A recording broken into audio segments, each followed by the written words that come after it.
Hey, Mercedes. How can I help you? How are you today? Dobro jutro.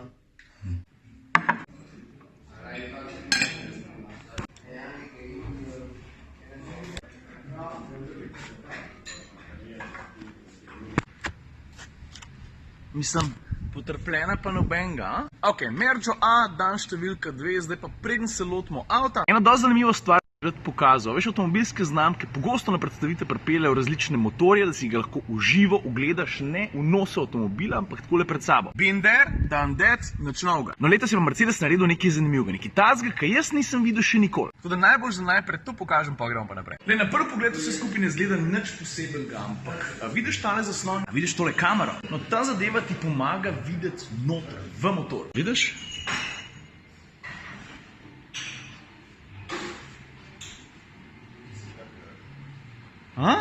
No, a sem rekel, da je kul. Ok, zdaj pa avto. Ti veš, da je A daljši pa širši, ki je bil prej. Obenem je zadržal tudi tiste značilne proporcije prejšnje generacije, ampak je pa kupenih sprememb. Dajmo začeti pri kufru. A vidiš to luknjo? No, ta dostop, ki ga vidiš tukaj, je bil pri prejšnji generaciji manjši. Ne manjši, slabši. A veš, praktičnost je bila pri prejšnji generaciji tukaj zmeri stisnem pauzo pa prečekiri grafiko, da boš videl, na kakšen način je Mercedes naredil spremembe.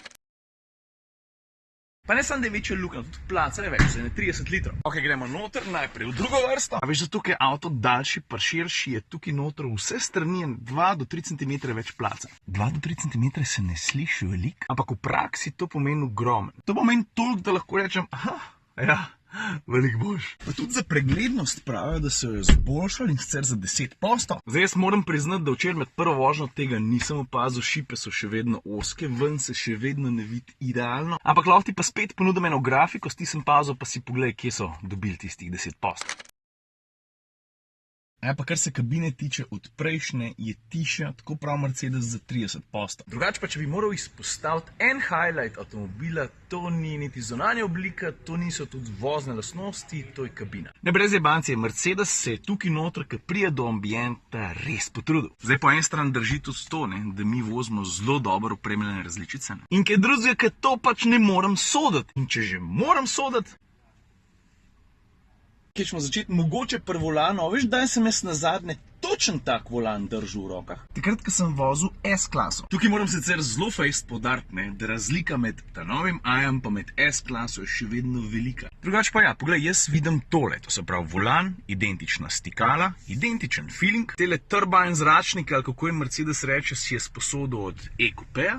No, pa imaš pa te dva zaslona, vidiš? Zdaj treba eno stvar poudariti. Dva zaslona sta serijska, ampak v seriji nista tako velika. Tiste čisto osnovne opreme bojo imele dosti manjše. Tisto valjda ne zgleda tako dobro. Tole, stari, tole je pa kar orek. Tudi tukaj lahko se prilagajaš s pomočjo tele površine občutljive na dotik, recimo levo stran, pa pojmo na sredino, pa si tukaj damo kaj drugega gor, če hočemo, pa gremo še desno, pa zberemo še tukaj kaj drugega. Če pa hočeš, si pa lahko navigacijo rukneš kar čez vse, vidiš? Kar se pa sredinskega grebena tiče, tukaj se bo naberal prah, to je jasno. Tole pa je ena simpatična površina občutljiva na dotik, s katero lahko brskaš po meniju, vidiš? Pa mimogrede vsebino tega zaslona lahko rihtaš ali tukaj, ki sem ravno kar pokazal, ali pa kar z dotikom. Ok, kva smo zdaj rekli? Voice control. Hey Mercedes! How can I help you? I'm cold. Temperature is set to maximum. Hey Mercedes! How can I help you? Take me to Ljubljana. I am starting route guidance to Ljubljana. Ok, pa zdaj eno mogoče malo bolj zahtevno. Do I need to wear sunglasses today? It will be sunny in Split today with temperatures between 15 and 25 degrees. Can you grab me a drink? Select an entry, please. Predlagala mi je bare v bližini. Kaj ćemo še vprašati, no? I would like to be happy. If you're happy, I'm happy. Kaj pa če probamo z drugim naglasom? Hey Mercedes! How can I help you? How are you today? Great. Well, that's nice to hear. No evo, zdaj smo ga pa obdelali z vseh koncev. Pejmo se pelat. Now turn left. Se vem, da je tole malo off-topic, ne, ampak si kdaj že na 1 kvadratnem metru videl sušilec za roke, 2 umivalnika, pa 3 pisovanje.